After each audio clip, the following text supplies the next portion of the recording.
This episode is brought to you by Hulu Plus. With Hulu Plus, you can stream all of your favorite television shows wherever and whenever you want.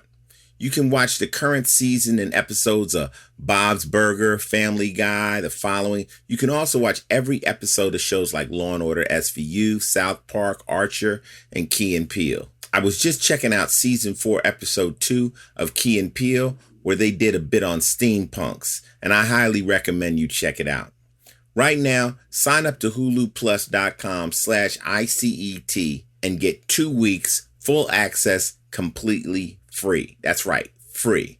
That's huluplus.com/ICET. So get with it and start streaming TV now with Hulu Plus. This episode is also brought to you by Audible. They're the world's leading provider of audiobooks with over 150,000 titles to choose from.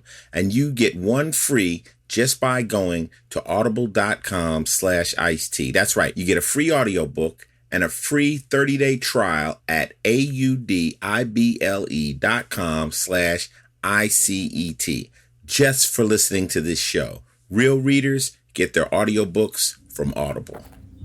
Upon initial contact with Ice-T's music, I had envisioned him to be an ill-mannered and psychologically unstable man with an extremely uneducated and barbaric frame of mind, whose raps displayed nothing but ridiculous jargon, shocking sexual audacity, and repulsive images of the ghetto.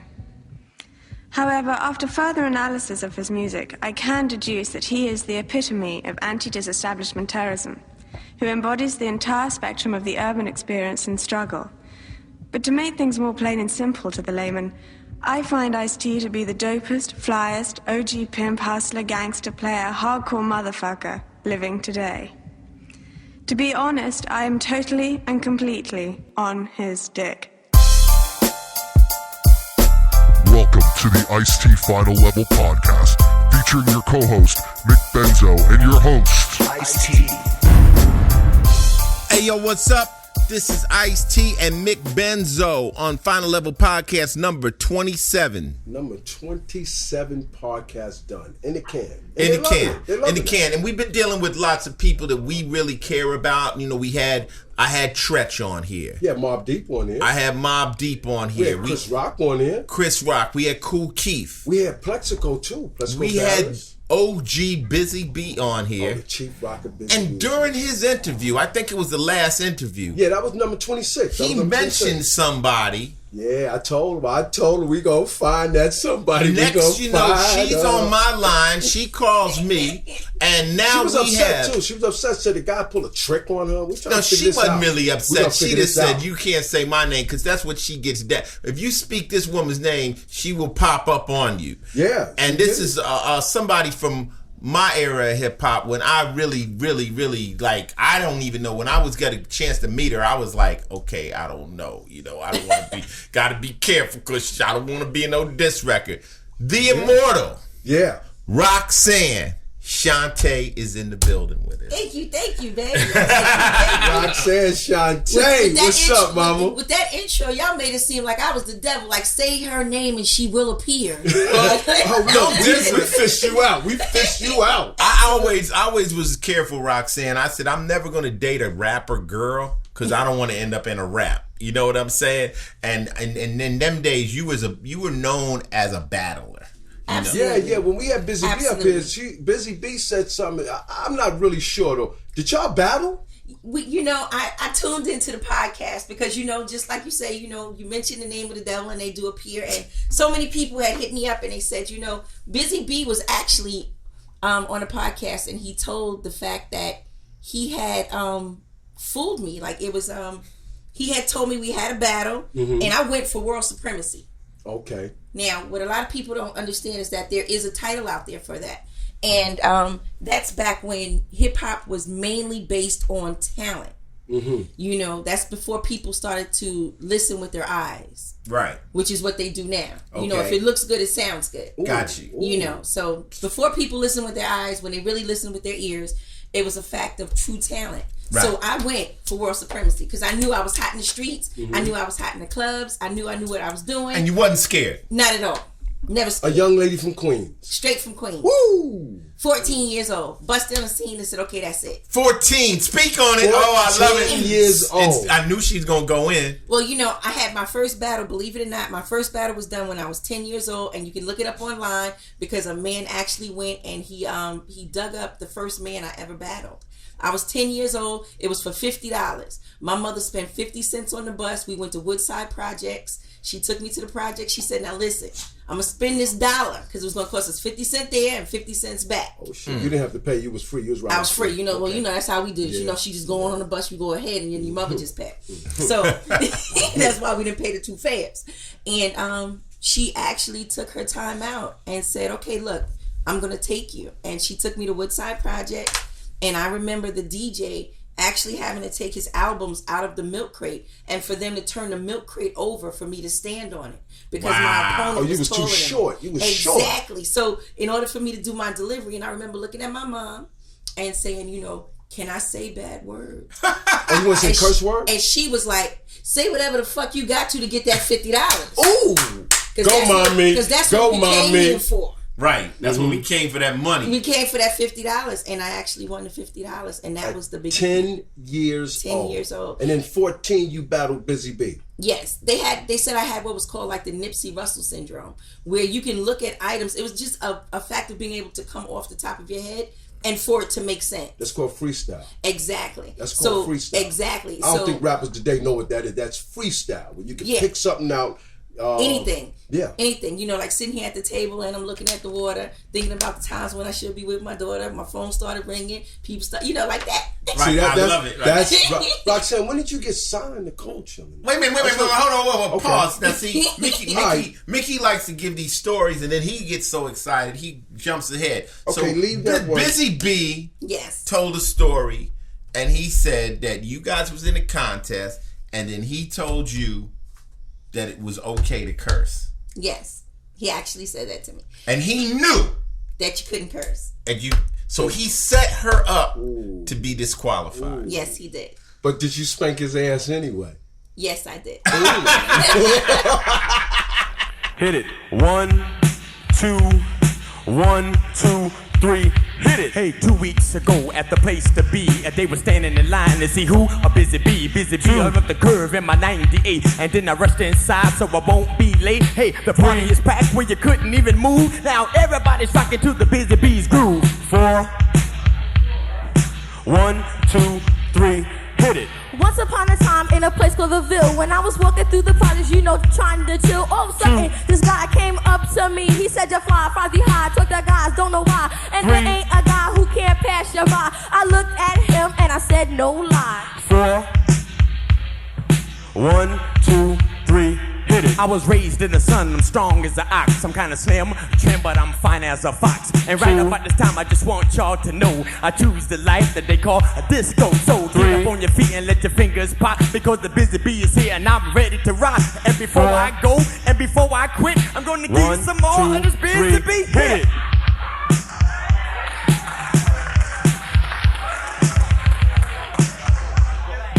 One, two, three, hit it. I'm a devastating MC, and that's a fact. Never known to rock, always known to do that. Yes, known to rap and be the top of my class, just to bust all the other MCs on their ass. My rhymes are deaf, could never be weak. Every word I say is definitely unique. Don't you know that I can rap and do it very well? And I tell Busy B to go to hell. And I am a man with a master plan. I make pimp turn tricks with the wave of my hand. I am the man that'll rock on the phone, and I'm drugging and grooving on the microphone. Crash your dance to the rhythm, cause the rhythm is sweet, and everybody loves who? Busy Bee. 4, 1, 2, 3, hit it. Before we came out here, we told ourselves a pack. He said, don't get up there and talk like that. But see, now he dissed me, he made me shame. And talking about Busy B is his name. What is a B? It can't go with me. I stomped that shit in a 1, 2, 3. 4,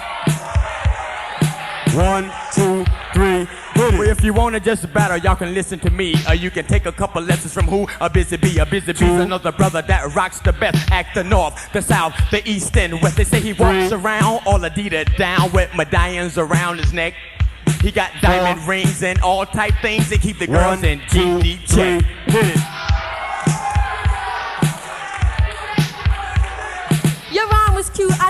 it was funny, but we all know who makes the most money. We all know who is getting paid, who some, yes, who ain't got the man. We all know, yes, I think it's cute, but Busy Bee, how many times you gonna wear this suit? 1, 2, 3. Busy Bee is my name, yo, and that's the fact. And you can't beat that with a stick ball bat. I'm going to give you a little soap and a towel in the cup, cause the bum MCs are all washed up. And I know I rock. Okay, that was cute. I think that's What nice. happened? What happened?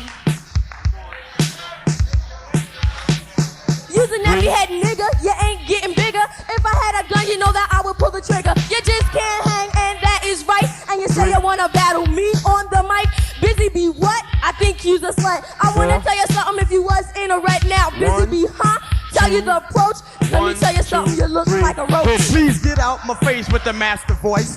That ain't what the people hear with the choice. The music is sweet. They wanna hear who's gonna rock like me. You's a MC that came from way back. Never had an MC that had it like that. You always on down, you wanna be like me. One and only man, Busy Bee.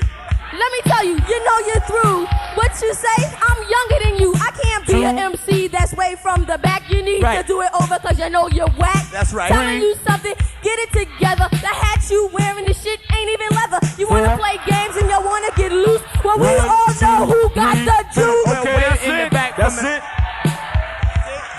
5 minutes, 5 minutes, 5 minutes. All right, come on out, come on out, come on out, come on out. Come on out. Let's hear it for both of them. Chief Rocker Busy Bee, Queen of Roxanne Shante. But I was really hurt for a very long time behind that because I felt that I really truly deserved to hold world supremacy because I didn't come into hip hop to be a great female rapper. I came into hip hop to be a great rapper, not a great female rapper. So most of the times my opponents were only male. There weren't any females. I never battled a Sha Rock. I never battled a Pebbly Pooh. I never battled anyone else because I felt that I was too good for a girl and I didn't want to do that to them. So I just went straight in for whoever they said was the best. So whoever was the best, that's who I went looking for. And there were a lot of times when I would show up to like clubs like the SNS Club when they would hold these different battles and they would say, there's a little girl at the door and she wants to get in on a battle. And they'd say, tell her to smile first. And at the time, very few African-American children from the hood had braces. Right. But I happened to have braces. They said, tell her to smile. And when I smiled, they said, she got braces, she can't come in. Oh, they were banning you. Yeah, they were banning the girl with the braces. You know what? There's so much to talk about with Roxanne. The girl with the braces. Now you and Busy are cool. That's all. Absolutely. You know what it is? Cool. You know, you learned a lesson. Yes, I did. Never listen to the opponent. Exactly. But you have to understand too. I'm coming from an era where Busy Bee. I'm looking up to Busy Bee because these are who I actually model myself behind. Busy Bee, the Kumo D's, the Grandmaster Cass. I mean, the real true MCs. I know I can be like them. That's who I am. So for him to tell me on the side of the stage, listen, go out there and do your shit the way you do your shit. Right. Don't worry about the rules. Ain't no rules for you. You Roxanne Shante. Ain't no rules for you. You go out there and you get them. You know what I'm saying? Now listen, we done got everybody out the way. We done got them all out the way. You know why? Because they were scrubs. They were scrubs and they all gone. Who's left? Just the two best in the world. Just me and you. That's right. It's just me and it's just you. That's right. So it's just us two left, baby. That's it. Now you like going Muhammad out there Ali. And he sound like Muhammad Ali. He was the perfect hype man. He was the perfect hype man. He's telling me all of this through the curtain. Now listen, it's Chief Rocker Busy Bee, and I'm trying to tell you right now, ain't nobody better than us. Nobody in the world is better than us. Now going out there and say your shit the way I said, but they said I can't curse. You can say what you want to say. Ain't no rules for you. Ooh. So as soon as I got out there, the first thing I said was, did my rhymes. They was like, yeah, that's great. Da da da. Then I was real hype. He was like, now see, you didn't curse that last time, but you got to win him over. Now you really want to win him over? Just go on and loose and do your shit. And I went out there, cursed, and got disqualified. And I think that was the first and only time I ever cried at a battle. Like I literally cried because I just knew I was going to walk away with this world supremacy. But then Curtis Blow, who I'm friends with now, who I love and respect, and it took me years to get over that. And I said to him, I said, why did you do that? Because I still could have won. I only lost by 1 point. Right. Curtis said, what does she need to lose? Curtis. Yeah, he said, what does she need to lose? And they said, man, she can't lose unless you give her like a 2. He said, all right. And he wrote 2 on his thing and gave me a 2. Oh, how about that? Hey, well, you know what? We got a lot to talk about with you because your career is illustrious. It's been long and it's gone in a lot of different routes. And here on the podcast, that was just an opening segment right there. Yeah. That was just an opening segment. But there's just one last part that I think everyone needs to hear about it is the fact that when I did finally approach Curtis about it, I said to him, I said, why did you make it that I lost? And he said, you know what? In 1985, the world was not ready for the best in hip-hop to be a little girl. Ooh. They would not have taken the genre serious. Wow. And you have to understand that, Shantae. He said it really had nothing to do with you. It's just that hip-hop was now getting a certain platform, and it was a certain way that things are looked at and viewed, that the best in the world just could not have been you at that time. Wow. How about that? You know, and it's funny, we got a 6 degrees of separation, though. My first rap contest that I ever was in L.A. at a place called the Carolina West. I was just a guy in the audience, and they had rappers getting up there. I didn't even have a rap name, Curtis Blow. And I won that contest. Wow. And that night, against guys that thought they was rappers, I just had rhymes that I had made up. And, you know, I'm a player. I got some rhymes. So you got rhymes with swag. Just some rhymes, you know. I got up and said my little bullshit rhymes and won the damn contest. And I was like, man, Curtis Blow is a real live rapper. Like, you know, if he thinks I'm good, then I'm good. I might need to try this and get more serious about it. And, you know, that's when I got home. I said, I need a name. You know, I need a name. And my boys at that time have been calling me Iceberg for Iceberg Slim. But Iceberg don't rhyme with nothing. So my first name is Tracy. So we got shortened and made it Ice-T. And there it was. But that was after the Curtis Blow thing. When I was rhyming the Curtis Blow, I didn't even... Well, Curtis did you justice and made Roxanne feel bad. No, but you know what? It made her stronger, too. But she understood what he said about, you know, where hip-hop was going at that time. And Busy B taught her a lesson but Busy don't trust was the opponent. One who really did it. The opponent never listened to the opponent. What's that bullshit? Never listened to the opponent. He's going to tell you, throw a right, because I'm going to go to the left. He's going to the left. He's going to hit you with his right. You know, that's what he did. You know, he's a 1-2 man, you know. But let's get into the podcast. Hey, you ready? Do it. You Absolutely, ready? babe. Okay, Final Level Podcast number 27 with the world's famous Roxanne Shante on the show. And this is news.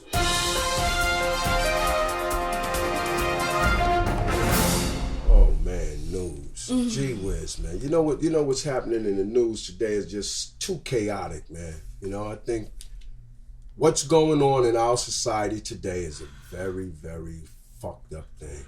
People are turning people against each other. You got all communities standing up with each other. The most recent thing, now we know we're doing these podcasts is in advance. So we tend to talk on news. It's not totally current because this podcast probably will be out 3 weeks or 3 or 4 more weeks after we actually make it. Right. But what's going on right now really is the big threat that we got from North Korea. Yes. You know, dealing with the movie. And, you know, and we'll talk about movies in the movie segment. But, you know, just the fact that another country can call us and basically say, if you do this, we're going to do terrorist threats, and Sony Pictures and people to back off. Well, it's one of those things. I can't really be that upset because the simple fact, if someone makes a movie right now about our president of the United States of America to say they're going to kill him, we wouldn't like that. Right. We wouldn't like that. Well, you cannot threaten the president of the United States. There's a term, basically, you go to jail for that. You know, if you get on this podcast, I'm just saying, but I'm saying it's illegal. Okay, so it's not illegal to make one against North Korea, president? No, I guess it is. You know, and it's unfair. Yeah, absolutely. Let's be politically correct with it. We wouldn't like that. Okay. So why do we think someone else should not catch an attitude about what you're talking about, their president. Man. But what was actually told and what was revealed, because I sat back and I was actually watching the news. You know, sometimes I do watch the regular news of the masses, but then I watch the news that rules those in the masses. So watching that type of news, you know, you have your CNNs, your other names, and so forth and so on. But they said that the threat actually did not come from Korea. That it was actually a woman inside of Sony who used to work in Sony who leaked it. And not only did she leak it, but she also started the whole thing about it being a possible threat, which to me was shocking, where just plain hearsay would be able to just change the whole world, just a matter of just one person saying one thing. Now, I understand that a lot of us now are very technical, so a lot of things have to do with the internet, and everybody has their smartphones, but you know for a fact how one rumor can just spread out and cause mass hysteria. Mass hysteria. Yeah. Now, I wouldn't put it past Sony, not saying I have anything against Sony. I mean, I never got royalties from them, but that's another story. But, you know, I'm just saying I wouldn't put... We'll work on that. Yeah, exactly. But I wouldn't put anything past Sony to know that maybe they had a movie that was not of standards, where a lot of money was spent, and they needed to stir up some type That's of what Mickey interest. said. Mickey said chase people to the theater. We said that in our last podcast with Busy Yeah, Bee. We think that doing that happens. actually chase people into the Yes, theaters it to does. think it's so patriotic. We got to stand up. We got to go see it. But I still go back to, I don't think we should make movies about somebody else's president. Even in comedy. Anytime you make a movie about killing someone who's real, you dig? Like when you watch zombie movies, it's okay. We can kill all the zombies. Mm-hmm. You dig what I'm saying? You can make a movie. You can do shows about that. Even in video games, you're killing aliens. Right. Mm-hmm. You know, but when you start putting a face on it and you say, we going to kill this person, and this person happens to be alive. A real name, I don't want to see nobody, they make a movie about murdering you, Ice. See? You would not... I wouldn't think it was You wouldn't funny. like that, and it wouldn't be funny. So I understand, even if they didn't do it, that's foul that Sony would even do a movie that way. Yes. That's not comedy. And that might not be. That's not comedy. And they may not be our allies. That might be so-called the enemy. But then at the end of the day, the enemy has the right to say, motherfucker, we'll get it in with you over this shit. You dig? So I think what happened, what you're saying is, why are you surprised if it really happened from North Korea? And then what Shantae is saying, how can some one person just trigger this chain reaction? Mm-hmm. Then could it be a conspiracy where Sony did it just to get us to go see a whack movie? Because we're talking more about this movie would never have been spoken about. Right. And from what I heard, it was whack. Did you see? And everybody's saying it's garbage. Not garbage, but garbage. And I like Seth and them. I think they're good actors, but it gets... and on the other hand, they're funny. They're very talented. But to do that, well, that was movies. This Final Level Podcast number 27 with the infamous Roxanne Shantae. Now, you get infamy when you're known for this handling things your way. Yes. Handling her business. And this is TV. What you watch anything on TV, Shantae? You got any favorite shows, reality shows? What shows? I don't watch reality shows. The reason why I don't watch reality shows, unfortunately, the reason why I don't watch reality shows... I bet I know why. ...is because my reality is reality show type TV. So I don't have time to watch someone else's fake reality when my reality is so real. So I just can't grab onto it for some reason. It just doesn't seem real to me. Okay, so I got a good question for you, because I've been very outspoken about this type of stuff, and now we got a sister, a real live sister on the podcast. How you feel about Love and Hip Hop and all that drama?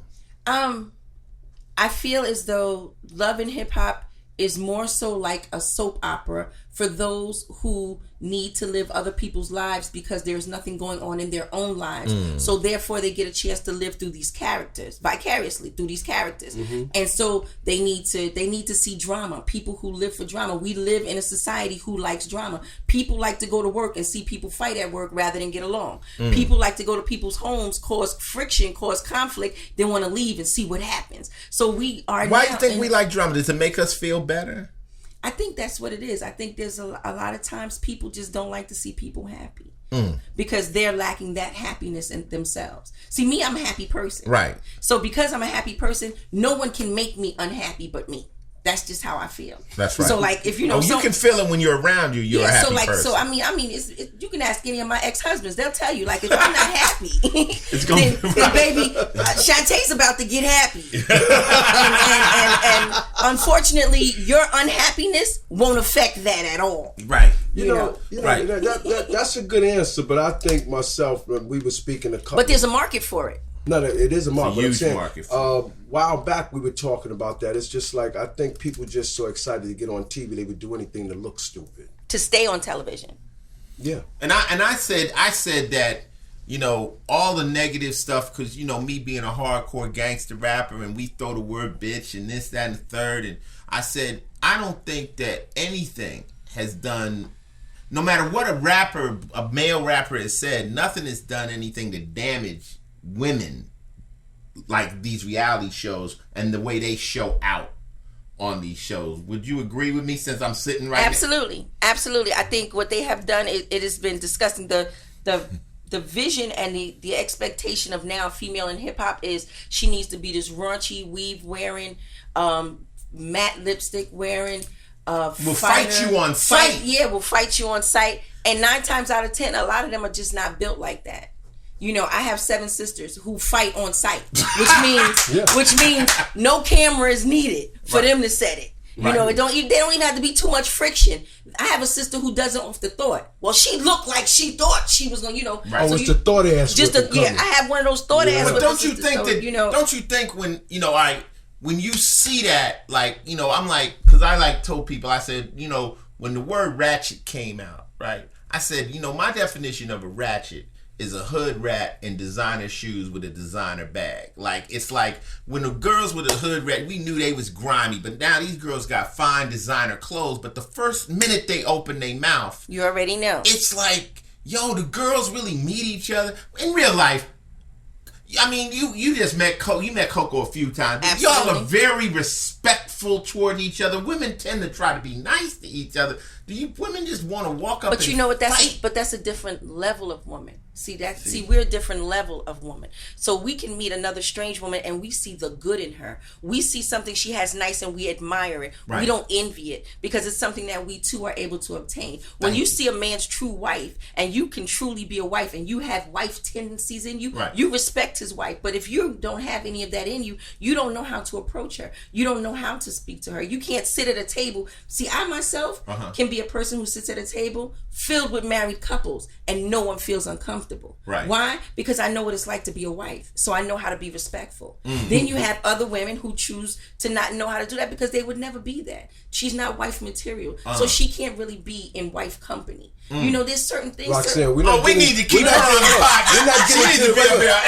We're not getting into counseling with you. No, she needs to be on the show. No, this is what she do. So you know, sorry she counsels people. So not sorry right now. No, but this we're gonna get into that. I love it. You know, no, when someone's dropping that reel, you just can't do nothing but listen. Yeah, but I'm saying we're going to get to her counseling in a minute. She loves to do this. That's why she's Dr. Shantae. Hey, so believe it, baby. So TV, we don't watch reality. No. Because we live in reality. Yes, we do. And and looking into other people's realities isn't really helpful. It's just a kind of a way of transferring your. You know, it's a distraction from your own reality, and then you wonder why. You know, they wonder why their lives are so stagnant. It's because you've concentrated on someone else's reality and didn't take care of yours.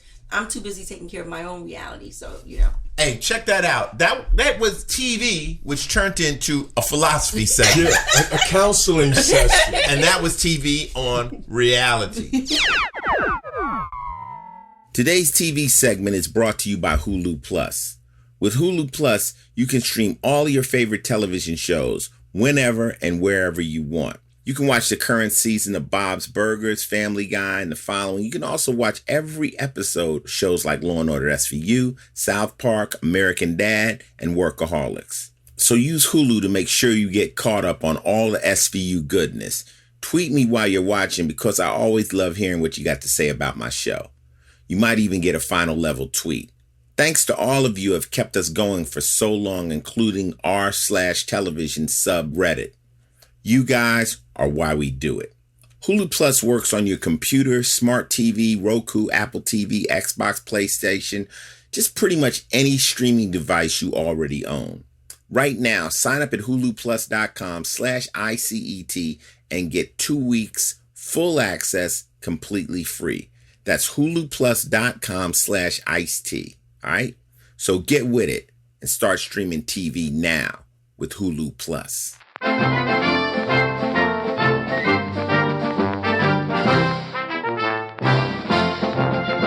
This is Final Level Podcast with Roxanne Shante, in the house, Mick Benzo, and this is sports. Shante, you like sports? Yes, I do. Well, tell me. Because I like athletes. I like an athletic body, and so. Oh, you like how they move, how they jump. Women got it good. I'm trying to be truthful. Right. Women got it good, man. I always tell my wife, I'm like, where can a man go and see a bunch of physically fit women running around in tight outfits all day long? They got football, they got basketball, they got baseball, and all these dudes is jocks, athletic, absolutely rich.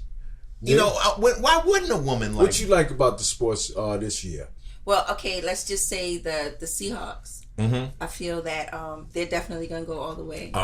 See, speaking on it. And well, we had Busy Bee talking about Green Bay and all that shit. Well, no, I'm not going to agree with that one. Yeah, I'm not going to agree. We know. I'm not going to agree that's with the that opponent. We're not going to agree with him. And I'm going to say this much about as far as basketball goes. I'm a Knicks fan all day. So, I mean, even when they lose, I'm still a Knicks fan. I'm one of those people that's just loyal like that. So I don't switch teams. No matter what takes place, I'm going to always be a Knicks fan. So I can't really comment on anybody else right now. I feel like as if, my brothers are in a fight and they're losing. And if they're in a fight and they're losing, I can't jump in and help them. But overall, I'm not going to down them because I know that they're going to come back and they are eventually going to win. That's just how it is. I'm from the projects. You don't lose every fight. No.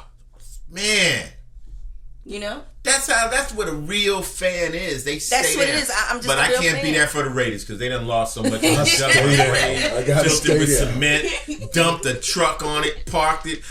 People always like, Ice, y'all put the Raiders on the map, you and Cube and all y'all. I said, yeah, because it was a black hat and they was in LA. Oakland, that's another Raiders, you know what I'm saying? But, LA don't even got a team right now. So, I love Kobe.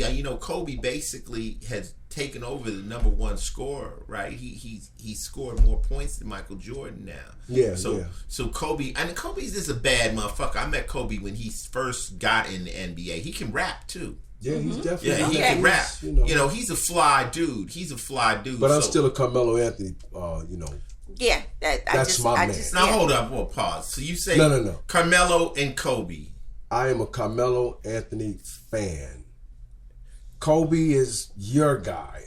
He's not Michael Jordan because he broke a goddamn record. But Carmelo can fuck with Kobe. Let's get it on. I mean, if we can make that happen. Let's be honest.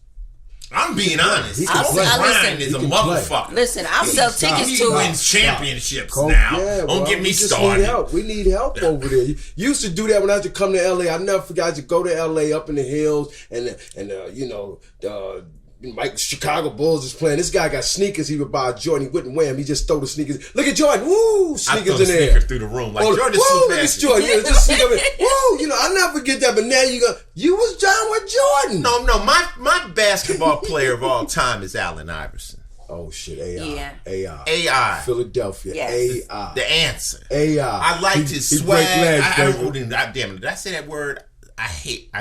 They took that word. I used to say swagger back in the days. These niggas took it, bastardized the word. I won't even use it no motherfucking more. So we'll eliminate that. Yeah, but he's flavor, the tats, the braids, the little man on the with court. The braids. He came in with the braids.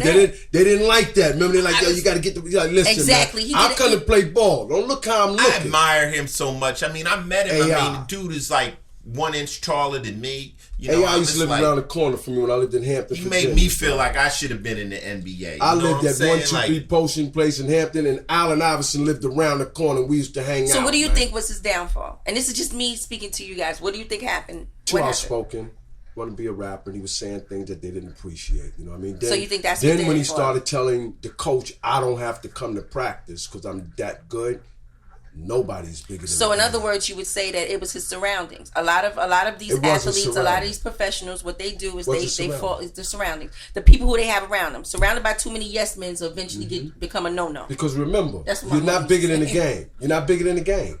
You should be at practice. You don't tell me I don't need to practice. And I always wonder, like, maybe it might have been something AI else. still my man, though. I love him. But I always wondered what it was like to try to coach a pro team. Like, how do you coach 15 multi-millionaires? They got their own jets. They got their own. The power of having those people pay attention. Oh, you must have never seen me work a room, huh? But you want me to tell you? I'll tell you how you do it. I just know that it's got to be different. It's not like you coaching like a high school team where these kids want to play. You're dealing with all of them are superstars. Pat Riley had no problem coaching them. He let them know how it goes. They have to respect that coach. He's just as smooth. Mm-hmm. He's got just as much money. Yeah. He doesn't even have to play. And if he don't want you to play, he'll sit you on the bench. I think you either want to be a part of this game and a part of my team that I'm putting together, or then sit down. I ain't got no problem with you sitting down. Pat Riley. Do you think every coach has that power? But I think every coach needs to. Mm-hmm. I think in order to have your team respect you, they need to see you as a respectable person. So therefore, you can never be coached by your peers. I don't care how much it's done, what they say. Your peers can't coach you. That's just like one of your friends wanting to be your manager. You'd be like, okay, listen, you may be able to give me a little bit of insight, but you can't manage me. You can't manage this. And I think that's what it is. I think in order to be a coach, you need to be in that position. There needs to be a certain prerequisite set. Like, okay, you can tell me how you can tell me how you can make me a champ, but you need to be a champ first. No, so you said Jason Kidd shouldn't be a coach? I'm not saying that. I think he did very well. I'm not saying that. I think he did very well. Now, he is their peers because he did what they did. He can show them what he did as he played. I understand what you're saying. But he came in from a respectable position, because I think what he was he was a leader already. So they seen him in a leader's position. He didn't pop bottles with them. He didn't hang in clubs with them. When he came in, they got quiet. He had that E.F. Hutton effect when he went into the room with them, which made them get quiet and everyone listen. But see, we can't go from, you can't be one of us now all of a sudden we done voted you the leader, and now, or whether we didn't vote you the leader, the outside voted you the leader, and now we have to listen to you, not when we've seen you in compromising position. It's just like, I myself as a mom, while my children were growing up, even though I've had a few husbands, the fact was I didn't have my few husbands until after my children were already grown. Reason why was because I always felt that there were certain things you couldn't even allow your children to see in order for you to keep a certain authoritative position. You need to be able to say, look, don't play no games with me, I'll wear your ass. You need to have certain things that they did not see about you. And I think that's the same way it goes with teams. I just honestly feel that.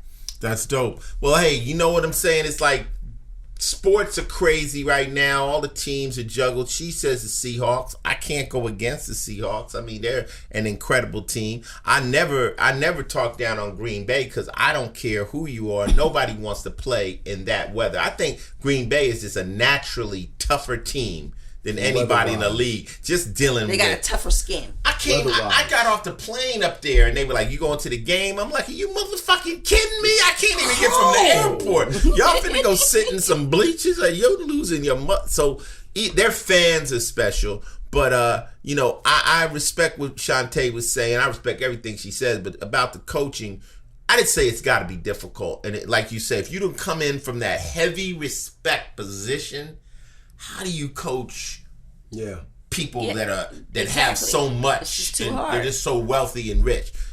And that was sports.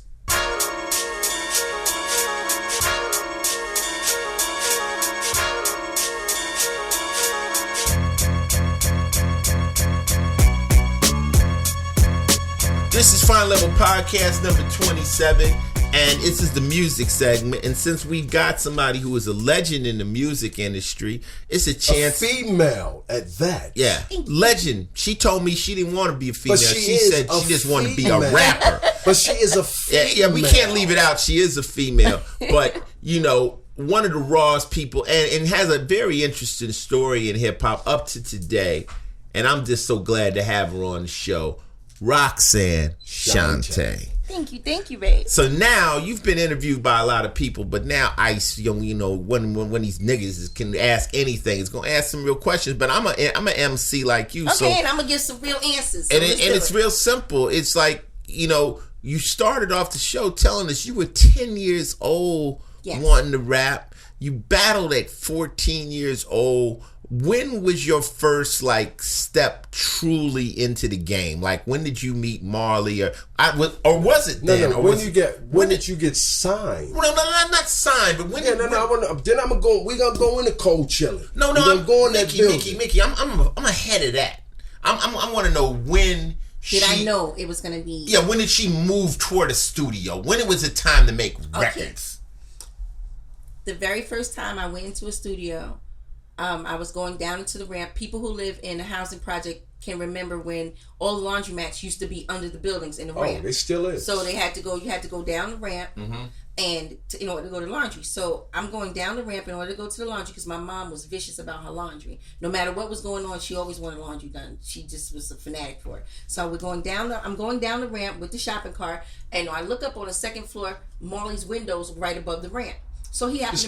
This is in Queensbridge. Did you know him? Yeah, I knew Marley because I grew up with Marley. Okay. So anytime you heard music on the block, it was because Marley was DJing in his house and he had his speakers in the window. So he would DJ for everybody to hear the music outside. So he was already known. That's dope. So he had the speakers in his window. So he turned the music down and he put his head out the window. He said, "Yo, Shiny," because very few people call me Shiny. He said, "Yo, Shiny." I said, "Yeah." He said, "Listen, I heard you could rhyme. And I heard you really good. Listen, come up to my house when you get a chance. I got a beat. I want to hear you spit something on it." I was like, "All right, listen, I got to do the laundry." So he was like, "Listen, put the clothes in the laundry and then come upstairs." Wow. So I was like, "All right, I'll do that," because I figured, you know what? He want me to come up there and do a freestyle. It's only going to take me about 5 or 10 minutes. The clothes is in the laundry. I go up here, do this, and then go back downstairs to the laundry. So I go inside of his house. He puts on Big Beat, which happens to be the beat that was under Roxanne. So I had just heard Roxanne like the night before. So he put on Big Beat, which was like boom, boom, bap, boom, boom, bap. So he said, "Yeah, let me just hear you spit anything." I said, "Okay, cool. Well, my name is Roxanne, and don't you know I just look." Now your name is really Roxanne. No. Oh. No. So no, I'm going to get to that part. Okay. So I did it, and it was a freestyle, 6 minutes 18 seconds of straight freestyle, but it made a sensible story. And he was like, "Yo, that's really good. That's dope. Yeah, I'm gonna take this. I'm gonna use this." I was like, "All right, cool." 10 minutes. That's all it took. I went back downstairs, finished doing the laundry. Later on that night, now in the projects you had that one phone that was by the kitchen, way down the hall by the kitchen, and it had that long coil. But it wasn't like today where everybody had phones right by their bed. Right. So the phone rings super loud. So I hear the phone ringing, and it's like 12 o'clock at night. So my mom was the one who goes off. So I was like, "Oh my God, please let somebody have died, because if that's for me, right, I'm going to get it. You're going to be killed." Yeah, this is going to be something. So I rushed to the phone before my mother could really hear it, because I heard it. I run to the phone, I pick it up. "Yo, you on the radio, Hung up. What? So now I hear the phone ring, I hang it up, and then it rings again. Now my heart is beating, because this is during the week and my mom is going to kill me. I got school. And like I'm How old were you? At that 14. So I'm like, "Oh my God, she's going to kill me." So now the phone rings again. I take it off the hook. "You on the radio right now? I swear you on the radio right now. They playing your voice. I hear your voice. I said, "Yo, don't call back. I'm going to get in trouble. Please don't call back. I'm get in trouble." So I put the phone on the hook and I pinched it out to remind myself, plug it back in the morning, because my mother gonna be like, "Oh, you pinched my motherfucking phone out? You don't pay no bills in here." Right. So I didn't want to go through that. Now, pinching the phone, this is some old school shit. That's when you just take the phone out of the receiver just enough so it don't work. It doesn't work. Right. But it looks like it's still plugged in. Exactly. That's how you had to do it. So the next day, I plugged the phone in when I come outside, and I was going to Long Island City High School, which is up on the hill.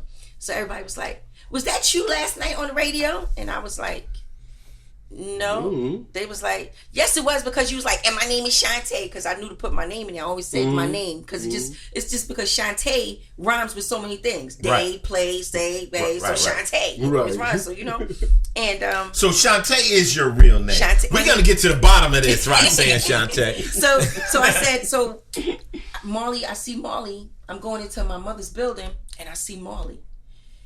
"You got a record? They want to make a record." I said, "Who has a record? What are you talking about?" "They upstairs right now, giving your mother some money." This all happened in a series of 3 days. Fly Child was giving your mama some money? No, some people from Philly was giving my mother some money. From Philly? From Pop Art Records. because New York City didn't want to give me that shot. So my first record company was out of Philly, some gangsters named Lawrence and Dana. They was like some real gangsters. Wait, now hold on, slow up. Wait a minute. 14 years old, you washing the clothes, you go upstairs, you spit a freestyle. Marley somehow gets it on the radio. Because he worked for WHBI, he was already on the radio with Mr. Magic. And in 2 days, somebody showed up trying to give you a record deal. Gave my mother some money. And she made you sign. No, my mom, what actually happened is they gave my mother some money. She never signed anything. It just allowed them to be able to go ahead and put it out. But listen to this. Talking about making it on your own, okay? Talking about everybody, who's going to put me on? Who's going to do this? Who's that? Marley Marl. Yes. Made a tape. Yes. Played it one night on the radio, and you got a record deal. Yes, I did. Okay? People need to shut the fuck up with all this, I need help and I need And I'm going this. to tell you, people say, and it turned into a phenomenon. It was like, once I did that, and once it played on the radio, this is at a time where people had to call in and request your song. So to have your song played every hour on the hour was like unheard of. You know, it's not like today where they play the same 5 artists all day long. Okay. You didn't have that then. Then it really, you had to truly wait your turn in order to be heard. Mr. Magic played it, it was hot. Here's a question. Here's a good question. Yes. Was it your genius to make the record about the other Roxanne, or was that Marley's idea? The whole thing came up with the fact that Marley put on the Big Beat, which was the underlying song for Roxanne. So there was nothing else to talk about but being Roxanne. So I came up with the idea of being Roxanne. Marley thought it was great. Now they hadn't had the other Roxanne. They had not had her. Oh, so chronologically, UTFO, and then I came, and you just said they were singing about Roxanne, and about a girl named Roxanne, and I brought her to life. Right, they sing about a girl named Roxanne, and she attacked it. Then they attempted to bring it to came life with the girl from Staten Island, the real Roxanne. Right, they tried to say, never... they said, well, no, we have our own Roxanne, because what they noticed was that Roxanne's Revenge, which was my song, had taken over the airwaves and was making so much money that it was actually killing the original Roxanne version. Because everybody would say, no, we want to hear the girl. No, we want to hear the girl. No, we want to hear the girl. So they came up with their own girl. So anytime she would perform, they was like, yeah, we got the real Roxanne. And then when she would perform, the crowd would say, no, we want the black one.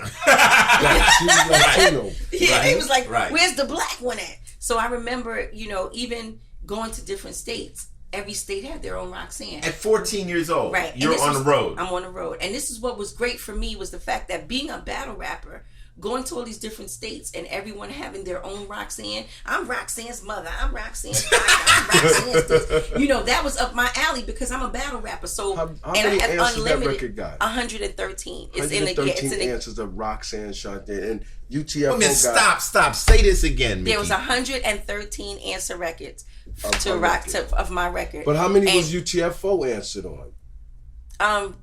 Well, I guess they would consider that there may have been 3.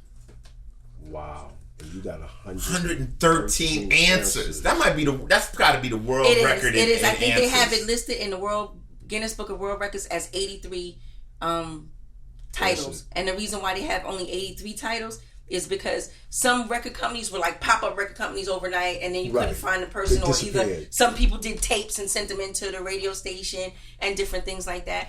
But going somewhere, what it did was it made me, I always had to be on my P's and Q's, always had to be on my toes about someone wanting to be Roxanne. I never got a chance to enjoy it. Like, I never got a chance to enjoy being Roxanne because everybody wanted to be it. But how could you cycle what was happening to you at 14 years old? At 14 years old, I don't even know if I understood money. Like, I was like just a kid, you know what I'm saying? I was doing dumb shit, stealing bikes and shit, you know what I'm saying? I was not on tour. Well, that comes from being a native New Yorker, and that comes from just straight up having a hustler's mentality at a very young age, I guess. So when did you get over to cold chilling? Ty was working with Tyrone Williams was actually working with Mr. Magic, so I met him and Magic at the same time I met Mr. Magic. I met Tyrone Williams, which is Fly Ty, and Marley was already working with them. Mm-hmm. So my first label was Pop Art. Pop Art didn't want to pay no royalties. They was gangsters. They did what they wanted to do. And so Ty said, okay, well, you know what, y'all? We starting our own label called Cold Chillin'. So I was like, okay, cool. So it was just like a natural transition from, okay, you guys don't want to pay royalties. You guys want to put us through changes. We're going over here and we're starting Cold Chillin'. So then that's how I wound up on Cold Chillin'. Did he actually sign you or tell you go back to school first? Which one did Ty do? Well, actually, the whole situation was being 14 years old, coming from a household where my mom really didn't have too much knowledge about the industry. All she knew was I was able to buy washers and dryers, and I was able to because I was coming from that household filled with love. My mom, wonderful woman, I love her today. We still have a great relationship. But the fact was she didn't know anything about the industry, and they took full advantage of that. Nobody knew about the industry right. when it. So they took full advantage of it, and even with me seeing Tyrone as a father figure, as a trusting figure, not having a dad in my life, my mom just felt like, okay, well, you know what? She's not out here in these streets, so she's sending money home. She's able to do certain things. I'm going to entrust her with them. I'm going to make sure that this is the case. And so I stayed on tour for 3 years before I even had a home address. I toured for 3 years straight, had a baby on tour and everything, without even having a home address. You know what? Any girl or anybody who wants to get in this business, people line up to talk to me, just to sit around and say, Ice, I want to know the game. And I'm like, the problem is the game I played to get in no longer exists. Getting signed to record label. So like what I did won't work for you. It's just a new game now. They want YouTube views and all that. Right. We got signed on talent. You got signed on talent. Absolutely. Now they don't even have an ear to listen to the music. They just want to know how many people you have following you already. So that they want the kids to actually be their own record label before they even put them out. So you got so much. I mean, I'm just blown away that it happened at 14 years old. That's just because I got nieces and nephews that are 14 and they can't even figure out where their sneakers are. You know what I'm saying? You telling them that you going on tour and you're going out there. Well, God bless Fly High, because you definitely had to be in with some people in Marley Marl. Yes, absolutely. That looked over you. And I mean, I remember being in LA when the Roxanne Wars started to happen and stuff like that. And I was like, okay, these are some hard girls. I mean, you were definitely hard. Like, it wasn't like, okay, like I said, I was like, I don't want to get on her bad side. I don't want to be in a lyric. And like I looked at all the girl rappers that were coming out of my time, and my favorite always was you and MC Light. I love Light because Light was raw too. Hot damn ho, here we go again. And I was like, Light is a rock. I was like, I just felt it. And in a predominantly male game, I didn't really feel another female MC till Lil Kim. Well, those and ones Foxy Brown. I mean, wasn't nothing to fuck with. Queen Latifah was mean. No, Queen Latifah, I was on tour she was with more Queen of Latifah. Dressed, to the Queen style. Don't have to be ratchet to do it, but mean on them lyrics. I picked Queen Latifah out on a tour bus. I heard one of her first records on a tour bus, and I always was like, not only a rapper, but I always felt I was A&R. Yes. I always felt I could, rappers want to pick rappers. Like, so rappers want to be like, that he's dope, right? And have him win. So when we pick somebody out, like I heard Jay-Z, Big Daddy Kane brought Jay-Z over my house, when he was that was with one that Jazz. Signed on her label too, Big Daddy Kane. Yeah. Yes. Well, Kane is like, No, I'm just saying, she was amongst some real players at her Cool G Rap. Cool G Rap and Polo. And what's so crazy is that one of the prerequisites in order to get signed to Cold Chillin' was that you had to be my DJ first. So every last one of them was my DJ first. Who? Really? Kane, Biz, Shan, G, everybody was my DJ Oh, they got first. signed because of you?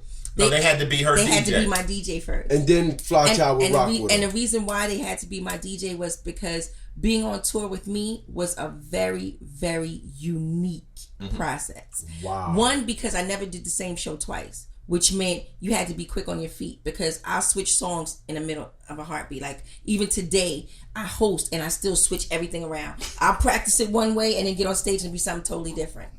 And they still had to be able to jump on that and be able to do that. How about MC Shan? MC Shan also. And so it was just the fact of being able to know, like, okay, this is what entails on tour. This is what it looks like when a crowd is going to go crazy. This is what it looks like to have to win a crowd over. Because every crowd that I went to, I walked into, because I remember one night feeling so bad because I felt like, why don't they like me? Why is it that everywhere I go, there's somebody else that wants to be Roxanne? And why are thousands and thousands of kids in here, you know, angry? What is going on? So I actually went to my mom and I was like, Ma, you know, it's hurting me because why do they not like me? And here go my mother, Miss Peggy. You see how packed this motherfucker is in here? They pay not to like you. You see what I'm saying? See, you are the type of person that people love to hate. Now, that's what it is. I'm going to tell you like this. You are like the Alexis Carrington. Now, once she made me Alexis Carrington, I don't know if you ever watched Dynasty. Yeah, definitely. But you know, in Dynasty, there was like Crystal and there was Alexis. Yeah. Now, everybody liked to watch Dynasty, but you really loved it the night that Alexis was on. Mm-hmm. So my mother was like, look, you the Alexis Carrington of this motherfucker. So that's what it is. People pay. You worry when this is empty. When it's empty, then that's when they really don't like you. But right now, you go on out there. And you know what? From that day on, I walked out on stage with such a presence that I've won over every crowd. And it's been 30 years. And I have never left a crowd not standing on their feet, loving me. Roxanne Shante. That's right. And you know what? The philosophy your mother told you is the same philosophy. I saw a movie with Floyd Mayweather. And he says, you know, hey, people pay to see me win. And people pay to see me get my ass kicked. But at the end of the day, they all pay to see me. They pay up. So, you know, Mike Tyson said it best. People don't pay to see normal.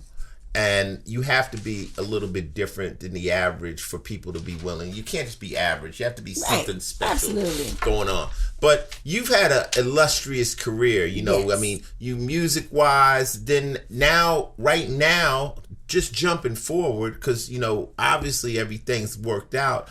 You've now become a counselor. You're talking to people. Now, what made that happen for you in life? Okay, well, of course, starting very early allowed me to retire very early, or to feel that I needed to retire very early. And Tyrone Williams was always one to push for education because he was a college graduate. And I always looked up to him because he was able to articulate. And he told me that you need to be able to deliver your words with more than just being over a beat. So therefore, you need to be a strong orator. And you need to be able, because when you're able to speak well, then people will listen. Absolutely. And so in order to do that, you must enhance your vocabulary. You know, you must be able to mingle in certain circles. So going to school was essential for me. And I went to school and I did not receive my doctorate. But people had already started calling me Dr. Roxanne Shante because of what I was able to do. I can be in a room with a person and when they leave the room, they feel great. So I say, okay. Doctor, listen to this. Doc. My son, Little Ice, 13 years old, right? 23 years old, gets in the business to open up a drug dispensary, right? They selling weed in California, right? Listen to this, legally. So he gets this business. He got his guy. They go in, they opening up this thing. He's signing papers downtown, and he tells me yesterday, hey, guess what, Dad? I'm a doctor now. They made me a doctor because I'm going to give out weed to people for health reasons and stuff.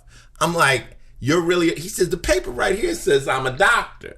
So there's Dr. Dre, there's Dr. there's Dr. J. You're a doctor. Should I drink Dr. Pepper? You are. Hey, you know what? I don't have a problem with you putting Dr. Roxanne Shante in front of your name because just today... I've been getting some good game, and that's really what a doctor does. He helps you. Absolutely. Or a professor is a master of a certain subject. Exactly. You know, so you could be a doctor of hip hop. I think I've earned my doctorate in this damn thing. You dig what I'm saying? Because who's really gonna come along and tell me something about this? Right. Some schools give them to you. They award them to you. Yeah, they do. They give you. Cornell will give it to you. They'll give you an honorary doctorate. And so, because someone had already started calling me Dr. Roxanne Shante, of course you're gonna have people who look it up and say, okay, listen, she does not have her doctoral degree. She does not have, a published dissertation. So I say, okay, well, you know what? Here's the situation, people. I never said it. Right. Right. You know, they said it. And I just never stopped them. Right. I never said they were wrong. You know, so if that's not hip hop, I don't know what is. So at the end of the day, there's a certain way that you still must carry yourself. Not just because I carry myself because on behalf of Zulu, on behalf of myself, on behalf of my mom, on behalf of my beliefs, on behalf of my children, but just the fact on behalf of hip hop. So I felt that I needed to have a different presence. And in order to do that, I needed to walk away from hip hop for a moment, and I needed to regroup so that I can come back with something to say and know how to say it. And so that's what I chose to do. When you're part of hip hop, hip hop got me out of the game, gave me a life, gave me a new identity. And people always ask me, they like, well, you on TV now, why are you still Ice-T? I was like, because that's what got me there. I wouldn't be in the movies. I wouldn't have been in New Jack City or breaking and none of that if it wasn't for hip hop. So the fact that there is still a Queen Latifah or an LL Cool J, that's really the artist saying, I'm staying true to hip hop because I want somebody to say, I don't like rappers. Well, you watching Ice-T every night on Law and Order, what you think he is?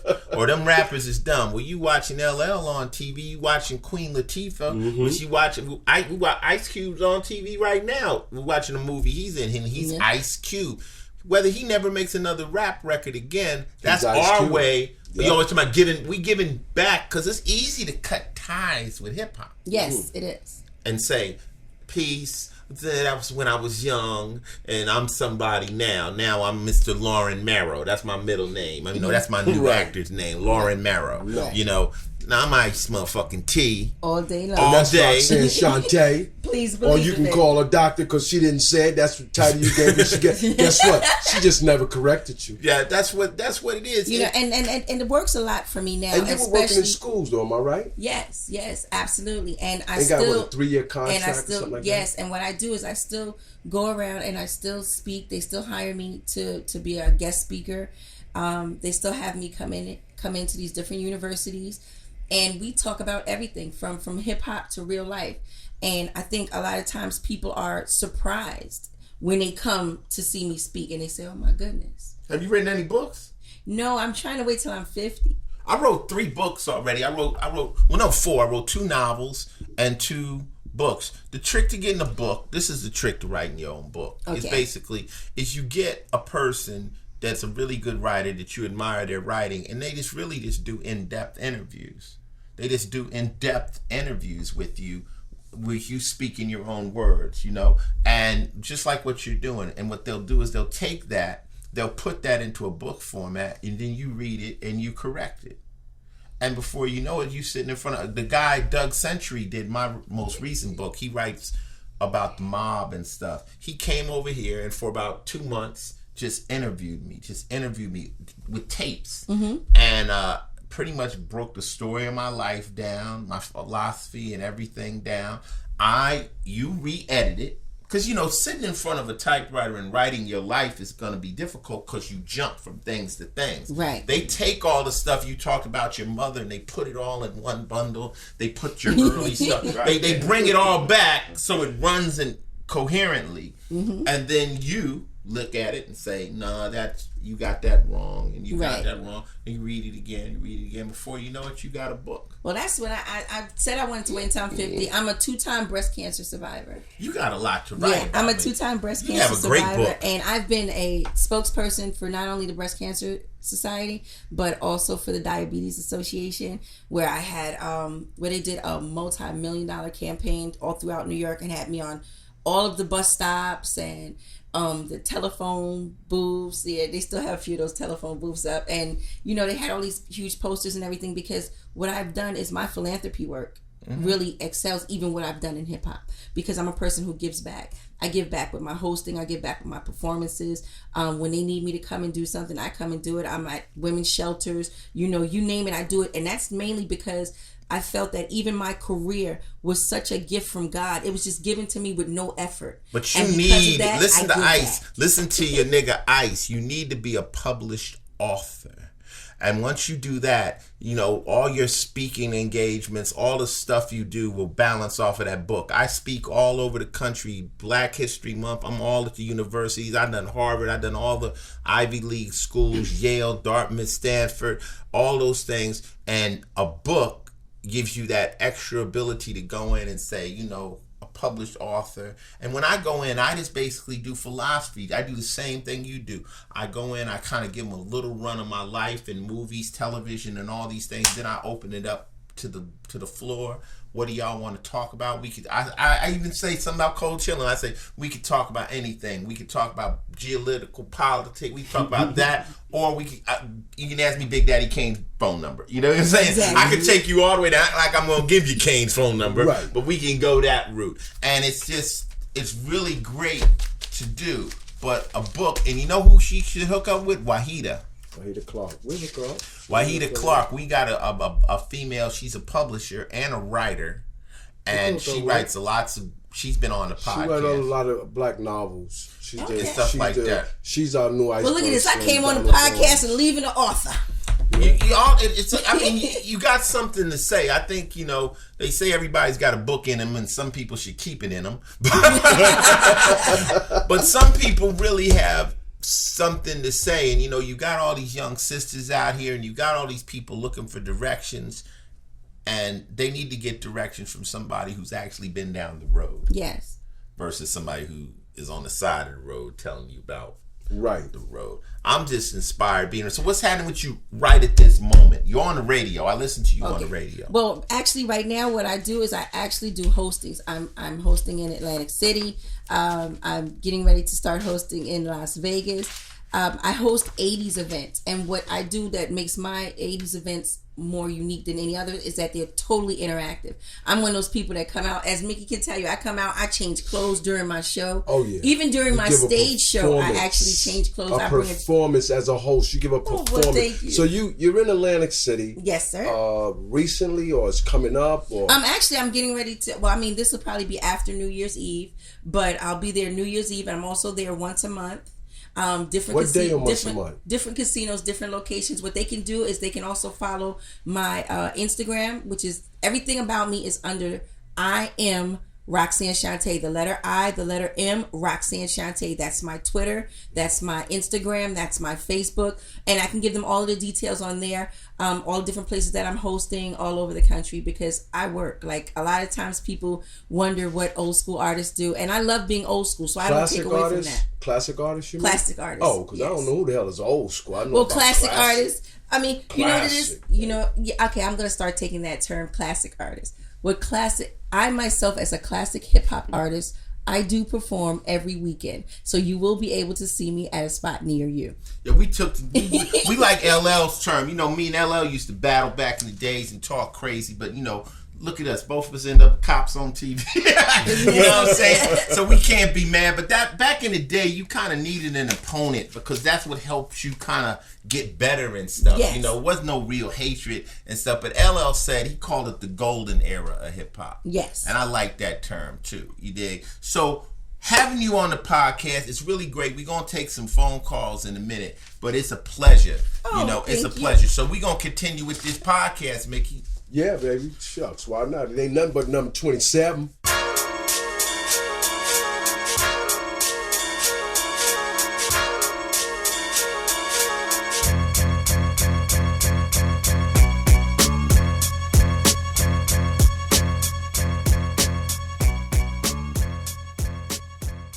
Now, until Roxanne Shante writes her own book, you need to head over to Audible. You can get classics such as my new Dungeons & Dragons book, Comrades at Odds, A Tale from the Legend of Driz, and my autobiography, Ice, From South Central to Hollywood, okay?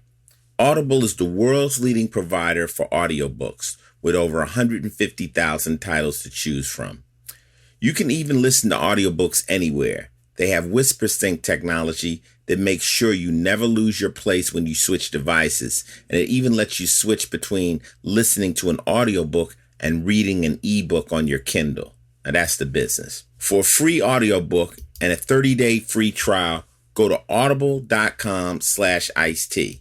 That's AUDIBLE.com/ICET. You'll be saving money and you'll be helping to keep the podcast free. Thanks again to Audible.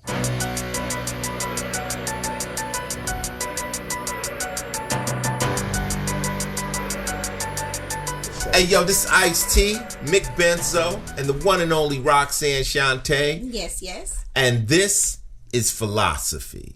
Now, the Philosophy segment is brought to you by my Final Level Twitter page, and I do this thing called the Daily Game. And the other day I wrote, a lie travels around the world 3 times before the truth gets a chance to put its pants on. Also, people usually are more willing to believe a lie because lies are usually sensationalized, where the truth is kind of blah. Yes.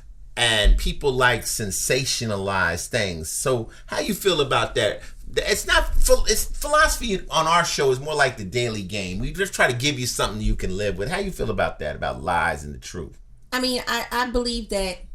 I like that saying. I really like that a lot. Let me hit it. Can I give it to you again? One more time. A lie travels around the world 3 times before the truth even gets a chance to put its pants on. Whoo, I like that. Now, see, that's the naked truth. You see, that's where the naked truth comes in at, because you notice he had to put his pants on. Orange dress on. It was the naked truth. So that's what it was. Okay. Honestly, I do believe that. I believe the fact that, but the thing about it is, the real will always outlive a lie. See, a lie will always fade. It will lose its momentum. So it can only go around the world 3 times, but the truth's going to keep going around the world. Once it does get its pants on. Once it gets its pants on. Mm-hmm. But the fact is, yeah, I do believe that. I believe that. It's like bad news travels wickedly fast. It does, what I'm saying? And you can't fix it. And even with the press, like, they want to use the negative to get people to listen. Like, I'll give you an example.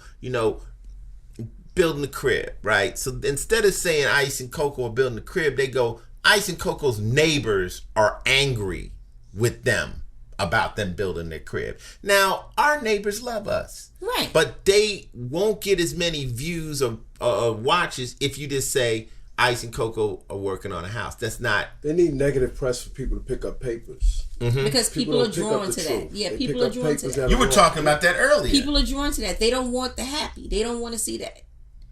And usually reality show. And usually lies are negative. Now, a lot of lies go on now, especially in our field, hip hop, with the rappers fronting and faking and stuff, and they saying, "Oh, I bought this or I own this" and stuff. And the kids get into that. They believe that. I was talking to somebody the other night and they were like, "Oh, well, such and such got this much." And I'm like, Where'd it come from? Like, track the movement. I mean, you said track the movement. Track the movement. Like, where? What? Is there a hit album I'm missing? Right. Is there something I'm missing? Like, somebody could try to count my paper, but then they got to go. I'm on TV. It's obvious. You make a couple, right? Yeah. So there should be a way to track it. So, but they said it. Yeah, please. They said it. I looked. It's so funny. My daughter's away at college. Mm-hmm. So my daughter says to me, "Ma, do you know what it says about you online?" I was like, first thing I get in defense mode. Don't believe anything you see online about your mama. You already know me as a person. Don't you believe that? She said, "No, mommy. It says your net worth is $38 million." Oh shit! That's the net worth. I said, "Well, find that shit. Let's get it moving." Yeah. If y'all want to laugh, there is a net worth. I wish the banks would look at that and use that. If y'all want a good laugh, go to this website. They got a website and it has people's net worth, and that shit is very funny. I read my net worth and I was like, yeah. What they said you were. I don't want to even talk about it, but that ain't in the bank. I know that for a fact. That's the same way I felt. My daughter's like, "Ma, I'm at college. These kids think..." I was like, listen, they gonna mess around and get you kidnapped. No, I work hard and, I make a nice income, but then at the same time, I spend at an alarming rate. You said an alarming rate. Yeah, at an alarming rate. I buy shit I don't need. Coco, we just went out and bought shoes she don't need. You know, we do that because, you know, what they call it, retail therapy. Yes, we absolutely. do that. But I work and I hustle and I always have a new idea for it. But all them net worth things, I don't know what they adding up. If they added every dime and dollar I ever made in my entire life, it wouldn't add up to the number they got as my net worth. I'm like, y'all niggas is really tripping. I'm eating cereal at night. I don't know what y'all... Definitely like cereal. The boy will get himself some milk. Yeah, ain't nothing wrong with that. I'm having cereal without and milk. Frosted Flakes. That's a positive lie. And it's a lot of lies out there. And it is. And it's hard. You know what's really sad about it is the fact that a lie can come into play and wipe out all the good you've ever done. Yeah. But that draws attention. They just looking for attention. And it does. It they wipes want out all the attention. good. The press need attention. But see, sometimes what happens is with a lie, if you go out and you try to, like, all right, let's say Joe Blogger says this about you. That doesn't have any weight because that's just Joe Blogger. A blogger is anybody with a computer. A blog means a web log. So the blogger comes out and says this about Roxanne Shante. When you address them, now you've put legs on it. Yeah. So a lot of times as a celebrity, you just got to let the lie go. You're simply acknowledging that you even heard it makes it real. So I always go to my Obama. You know, I got an Obama scenario. You want to hear it? Yes, please. Okay, say me and Method Man out, and we talking about Obama's haircut. We don't like Obama's haircut, and we all on social media talking about Obama's haircut. Then he comes on the State of the Nation. He says, this is going on with ISIS over here. This is the problem with police brutality, and these are the problems of the world, and social this, and this, that, and the other. And by the way, ICE and them said something about my haircut. You know, Obama cannot address my bullshit. He's the president. He can't even let me know he even heard it. Exactly. He's on another level. So a lot of times with all this drama and the lies, as a celebrity or a known person, you can't address it because it lets people know that it made it to you. Right, that you even heard it, that it even ruffled your feathers a little bit where you had to address it. Now see, we come from an era where when someone says something about you, you are supposed to address them to prove that you are not scared, to prove that you have no fear. But that gives them credibility. Exactly, because now you're at a whole different level in life. So you're not able to do that any longer. You're not able to go and approach everyone who says something negative about you. Instead, that's when you got to go back to what my mama said. You get paid for that. So you were supposed to enjoy that. Be worried when they're not doing that.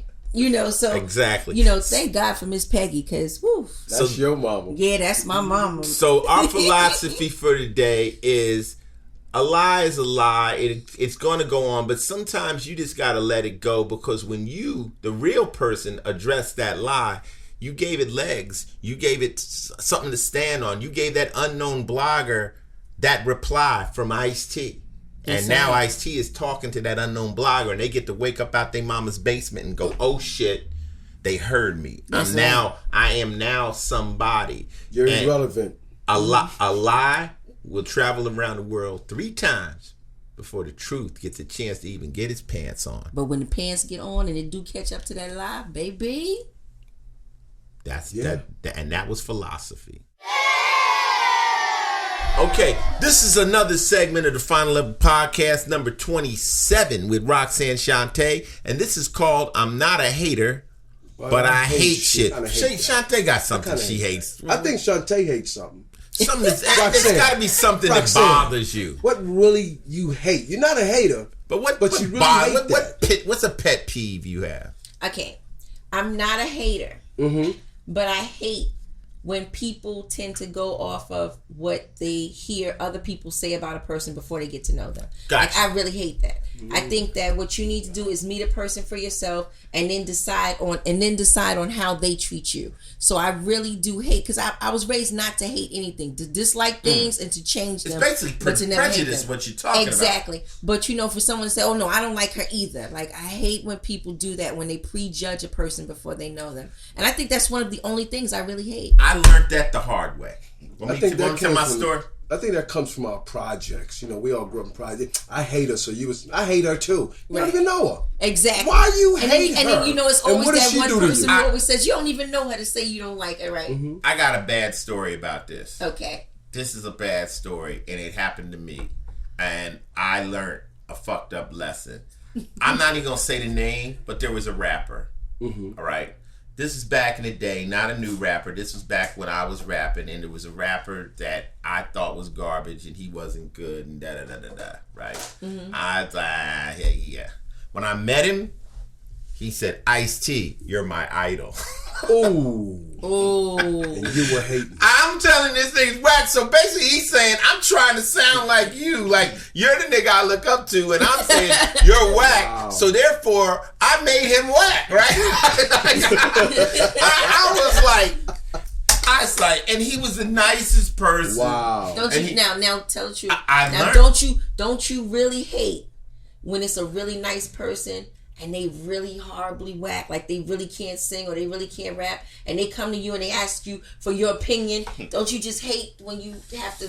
I don't lie to them, though. You don't? No, I can't. I got a story about that. A lie goes around the world 3 times before the truth puts his pants on. I got a story. That man lived them 3 times before you put them pants on. I got a story about that. We was in New York City, Mick. Me, Shawnee Mac, my dogs. So this dude walked up to his son in Times Square. He go, yo, Ice-T, I'm a rapper, man. Let me spit. Now, I hate people. I'm not a hater, but I hate motherfuckers who want to rhyme to you in the street. But here he go.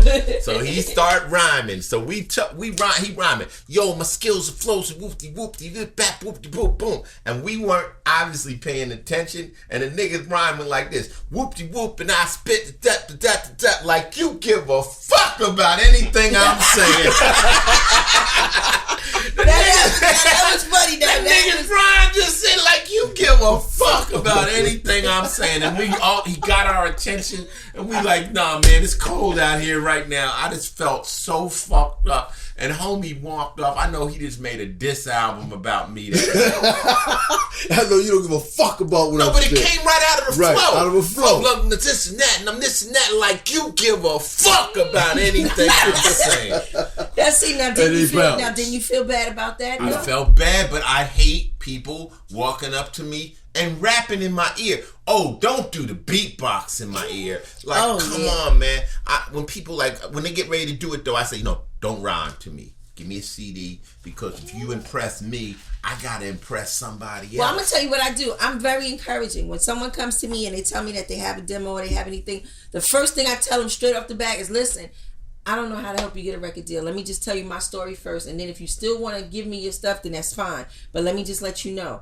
I was doing my mother's laundry. I got discovered, like 1 in a million chances it'll never ever happen again. I'm like that commercial on TV where they say 1 out of every 1 billion something. That's how mine happened. So I couldn't begin to tell you where you should take your tape to or how you should do it. But what I can tell you is whether or not your packaging is good. So if you give me this CD and you're telling me that you're a great rapper and you're this and you're that, and then I look on the cover and it's just a whole bunch of naked girls and some bottles of champagne, I'm going to tell this ain't going to work. I can tell you that part. Mm-hmm. Now that part I can tell you. You know, and then they'll say, well, you know what, you think I should package it differently? At least I know what it should look like for someone to at least want to open it or listen to it. Wow. It sound like shit I'm telling them, though, bottom line. I'm not with the make you feel good. Sometimes what do you tell them? How do you tell a nigga he's whack? Say? What do you say when somebody hands you some whack? Tell me I can't listen to this shit, bro. Somebody else, man. Serious. I can't listen to that. Maybe somebody else will like it, but that's not something I like. You know how cold we used to be back in the day? I'm going to tell you, we used to be cold. Done. No, let me tell you what somebody else may like it. I don't. Let me tell you what they used to do with cold chilling. I know what he did. Cold chilling used to take people's tapes.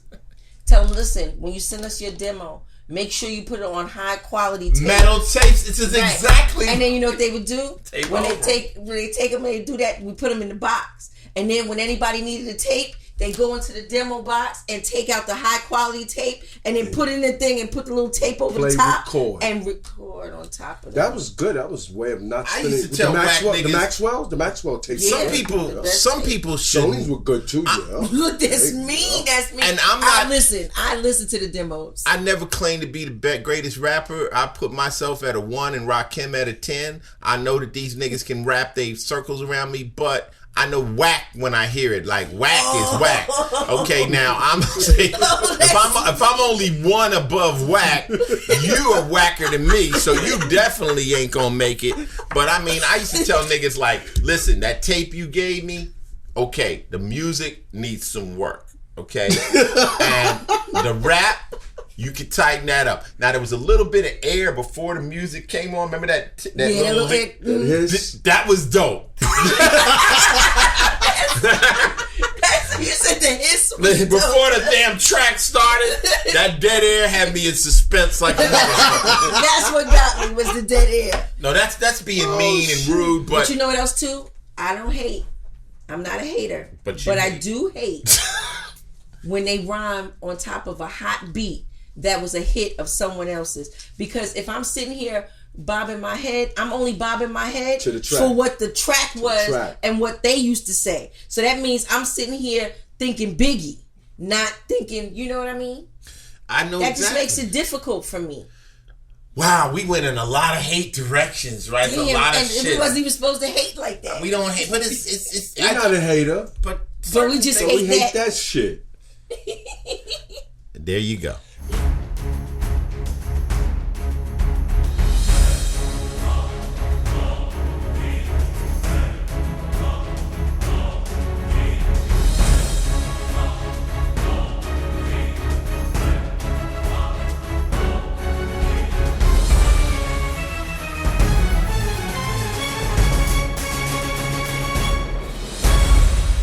Hey, yo, this is Ice-T, Final Level Podcast, and this is games. Now, everybody out there knows I'm a video gamer. I get off and on the games depending on how much I gotta work. I do have a job, so therefore I can't sit in front of the video game all the time. But because I've had a Christmas vacation, I've been playing my games and stuff, and I gotta admit, I kind of got burnt out on Call of Duty. I've been playing Call of Duty Modern Warfare, Advanced Warfare, all that. And I got back into Borderlands. Borderlands is a game that a lot of y'all are familiar with. They came out with a game called the Borderlands Pre-Sequel, which is a game that's supposed to be before Borderlands 1 and Borderlands 2 came out. Borderlands is just a game for people that like to get guns. You run around this game, Mickey, all you do is you accumulate these weapons. And every level you get to, you get better and better guns. Mm-hmm. They got guns that shoot fire. They got guns that shoot like green sludge. And they got guns that shoot electricity. And all these damn guns. And I don't know, it's just like I'm a gun fucking pervert. So you become a gun runner in that game. You just go after more and more guns. And like when you shoot a motherfucker, you see like numbers jump off of him like he's dying. And he turns into sludge and shit. But people just want to know what game I'm playing. And right now I've been playing the Borderlands Pre-Sequel. It's got Xbox or PS? I'm still stuck on the Xbox because, like I told you, people give me the free Xboxes and stuff. I'm just kind of like, now that I've been playing Borderlands, I played it all the way through once. Now you get to play a Vault Hunter. It's called an Advanced Vault Hunter. All the gamers are going to know. This sounds like geek shit, but all the gamers know what I'm talking about. When you get to the second time, you start to think like, I'm about to play this game all over again. All I'm going to do is get more guns.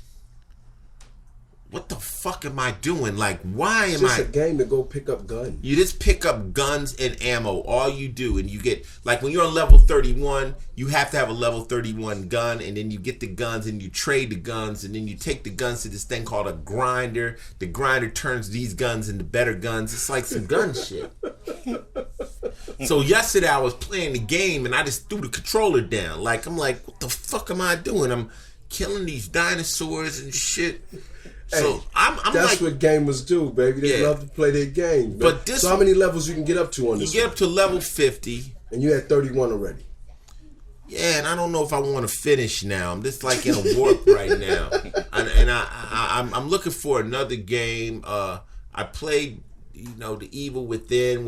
It ran out too soon, and I don't know. I'm just like now in gamer warp where I'm looking. I bought this other Borderlands game, and it's not even really a game. It's a game where I got gypped. I play it, and it's some fucking. Oh, you got gypped. It's a story that you just hit A, B, or C, and it changes the way the story goes. It's like watching a cartoon.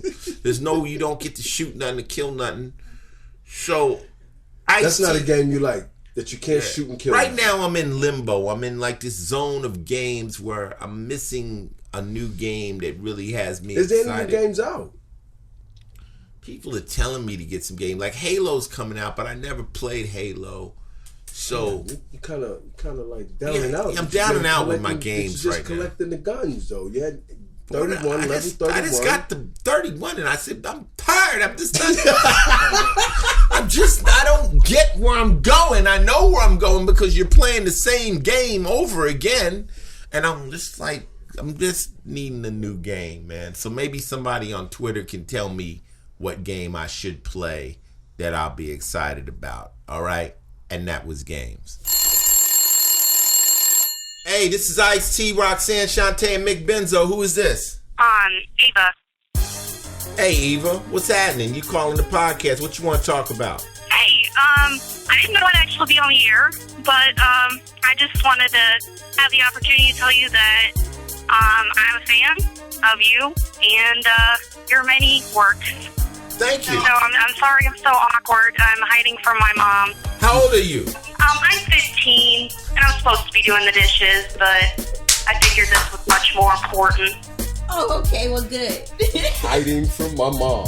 Where are you? I am. Where do you live? I live in a little town called Stronghurst in Illinois. Okay. And you just decided to call the podcast. You're probably watching Twitter or Facebook, and you said, I'm going to call Ice-T. Yeah. Well, that's just wonderful. I'm so sorry. No, it's okay. Well, don't get in trouble. Why don't you go finish those dishes, okay?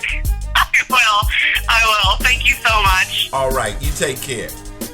All right, you too. Is anybody on the line? Who's there? This is Ice-T, Roxanne Shante. Who's this? Peace, this is Shamel Dana Folks from South Jamaica, Queens. What's up, everybody? What's happening? Hey, what's going on? Say something to It's all Roxanne. good. Yeah, hey, Roxanne, you know who loves you, baby. You know. You already know. But thank you, sweetie. Yeah, I saw, that's how I got through because of Roxanne on Facebook. But listen, Ice, man, I mean, from the gangster rap to the movies and the whole 9 yards, man, I'm on yours, man. Keep doing what you do. And that fly wife of yours, oh my goodness.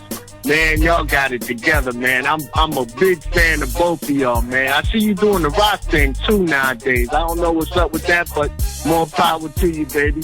And Roxanne. Yes, sweetie. The Roxanne. And you said somebody else, is it Benzo? Yes. Peace to y'all. Happy New Year, and God bless you real good. You heard me? All right, thank you. That's fly, man. That's real fly. Thank you for calling in. Hey, who's on the line? This is Roxanne Shante and Ice-T with Mick Benzo. What's up? Who's this? This is Mama Mia. How you doing? Hey, Mama Mia, where you calling from? I'm calling from Gary, Indiana. Okay. That's my man Michael Jackson, that baby. What's happening? What's going on? That's right. You heard that. You know that. I just, first of all, thanks for the opportunity. And I just wanted to let you know that I am a major fan of both you and Roxanne Shante. Oh, thank you. I am a female MC as well. Okay. And, man, girl, back in the day, I mean, I still bump that shit. I'm sorry, excuse the That's what I'm talking about. But, man, you have no idea how you both have influenced me as a hip-hop artist. Not only that, but I'm like a major forensics buff, and Law and Order. Come on now, I think I've seen every episode that y'all have made, and we have something in common, Ice-T. My name is Tracy too. How you spell your name? Tracy. You spelled the right way. That's right. That's right. Yeah. The only way. Well, it's easier. It's easier being a girl named Tracy. I had to fight a lot over that name. You know, it's like a boy named Sue. I bet you did. I know. I get it too, because my last name is Garcia, and they like Tracy Garcia. Right. You just punch him in the face. Yeah, but man, I'm like so pumped right now. I cannot believe I am on the phone with two of the biggest icons in the hip hop game. I'm like, my heart is like pounding right now. Oh, thank you, sweetie. Thank you. But you know, it's an honor to have Roxanne and you on the phone, because you know this is why we do this. You know, just for the love and the fact that you feeling what we tried to do. You feel me? Absolutely. And you know what? Y'all were game changers. I mean, you know, if we could turn back the hands of time and bring the love for the music back the way it used to be, man, you had no idea. These kids nowadays have no clue where it derived from. Absolutely, you're so right. You know what it was, though?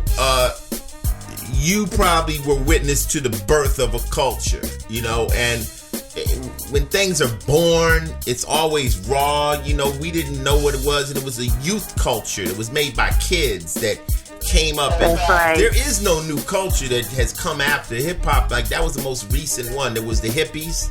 They came, you know, there was, you know, a movement, a early jazz movement, rock and roll, and then hip hop, and that was a birth. No one knew what the break dances were. We didn't know that they were making something that would last forever. So being part of it was a birth of a culture that kids still live today. They're living a version of it, but they ain't breaking on the corners and having Adidas on and it was a lot to being hip hop, and it was a beautiful thing. A beautiful thing. Yeah, and that's, you know, I just recently dropped a single. I'm not looking for any promo. I just want to tell y'all that I just dropped a track, and the title of it is Daddy Say, and basically it's based on my history in hip hop and how I dealt with so much bigotry and negativity, being I was raised by the old school Sicilian father, so hip-hop was unheard of. You know, I used to hide my notebooks under the bed, had to, you know, hide under the cover with my headphones on, listening to y'all. So I struggled with it too. My daddy was like, no, girl, we're not going to do this. We don't, So I totally understand. That's just coming from a different perspective. It was a big no-no in my household. Well, God bless you, you know. But yeah, y'all and y'all as well, and have a safe and happy New Year. And once again, thanks for being such an inspiration. You know, it means a lot. It really does. Well, thank you for calling in. We really appreciate it. Happy holidays to you too, sweetie. See, that's that love, Gary, love. Indiana.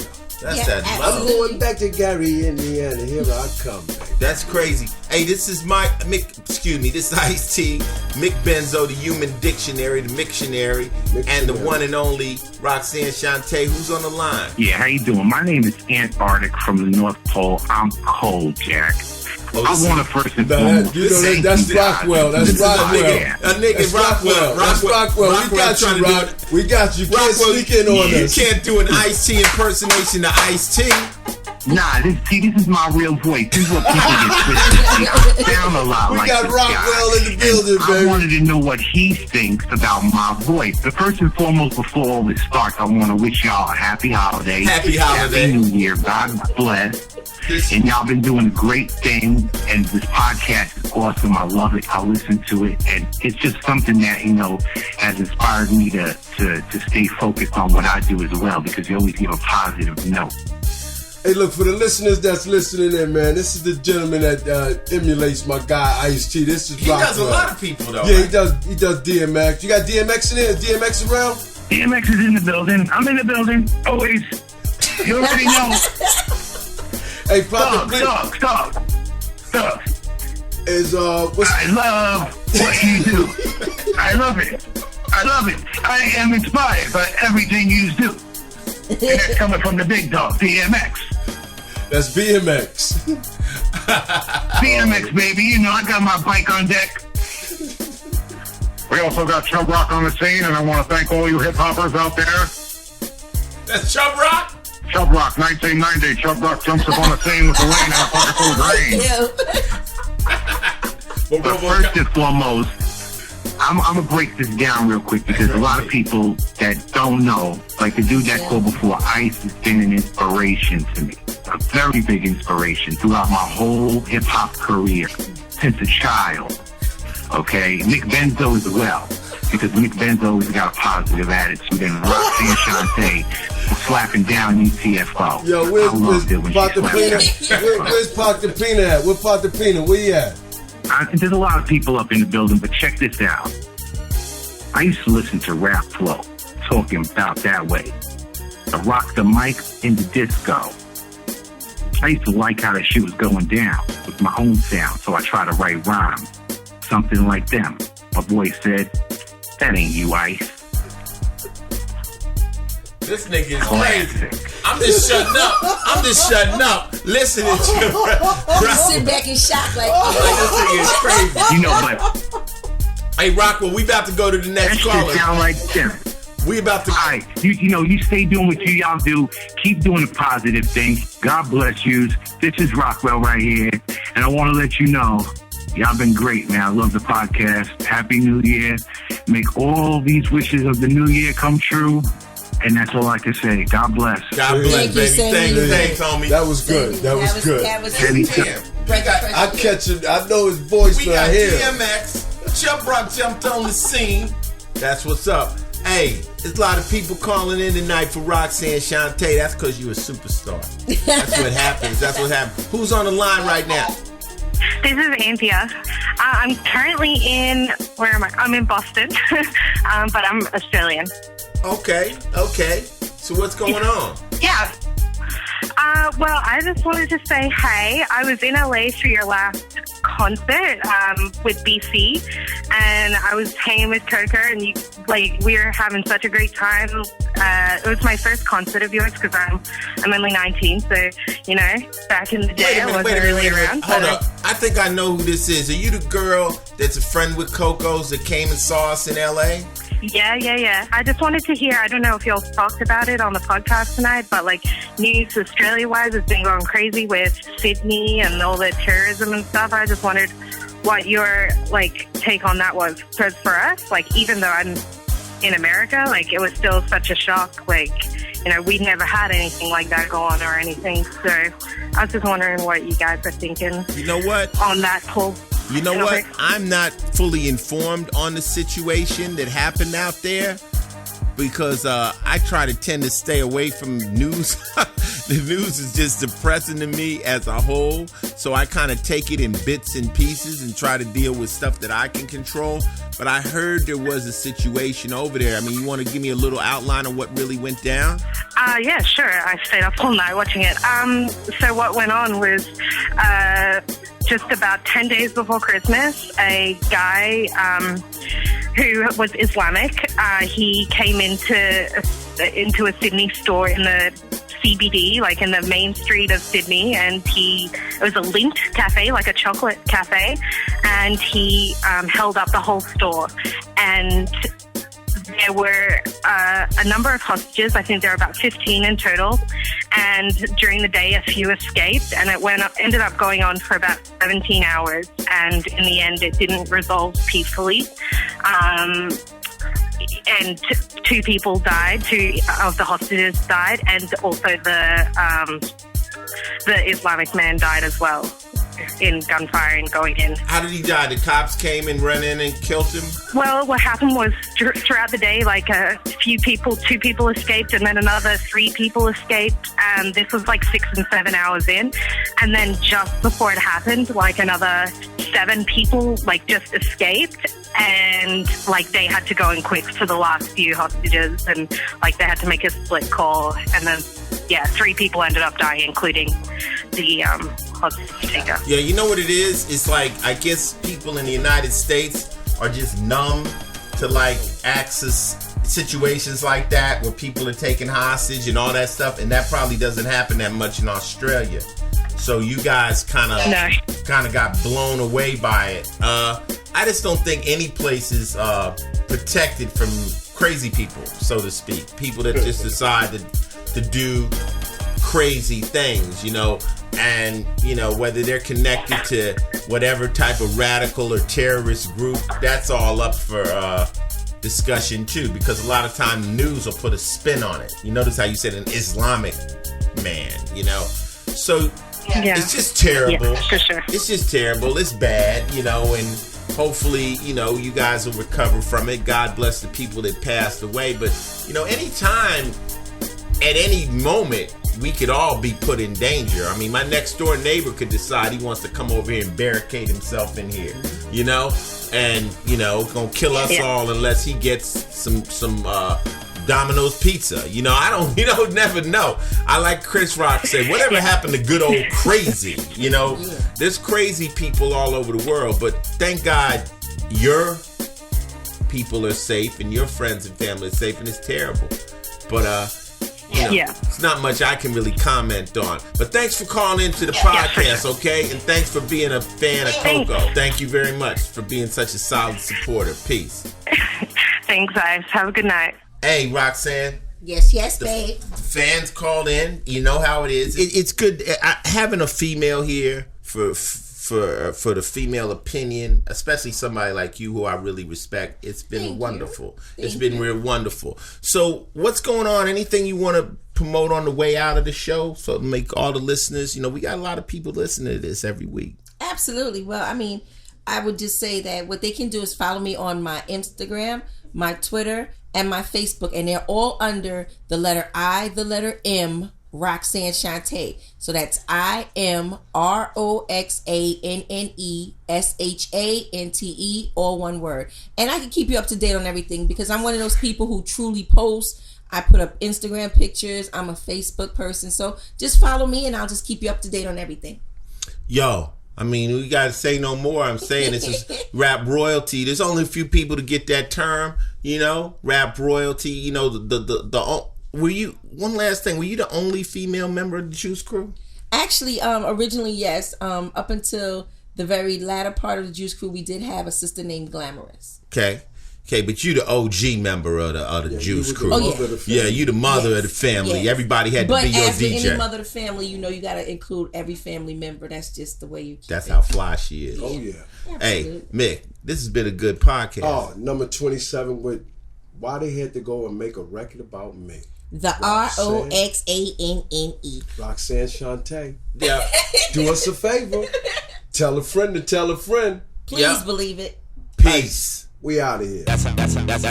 That's how I'm living. That's how I'm living. That's how I'm living. That's how I'm living. That's how I'm living. That's how I'm living. That's how I'm living. That's how I'm living. That's how I'm living. That's how I'm living. That's how I'm living. That's how I'm living.